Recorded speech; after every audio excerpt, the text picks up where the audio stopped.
Dans l'ombre, au-dessus des cimetières, aux abords de la ville, on peut les voir tournoyer à la recherche d'une proie et entendre leurs cris percer les entrailles de la nuit. Le bestiaire de l'obscur et des abominations, la Strige. Striga pour les latins, qui signifie sorcière, ou encore Strix, qui signifie hibou, l'oiseau que les Romains accusaient de sucer le sang. Pour les Grecs anciens, le mot Strix signifiait siffler, crier. Voilà d'où provient l'appellation de cette abominable créature. La Strige appartient à la famille des harpies vampiriques.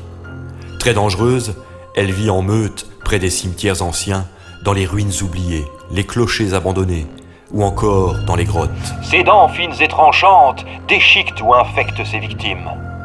Elle aime la chair fraîche des bébés humains.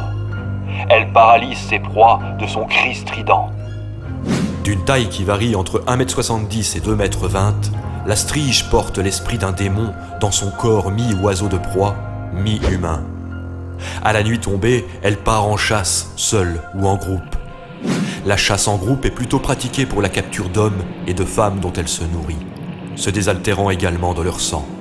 Tandis que la chasse en solitaire a pour but de trouver des âmes à convertir, des êtres qui deviendront des striges après avoir subi sa morsure, qu'on appelle aussi le baiser de la Strige.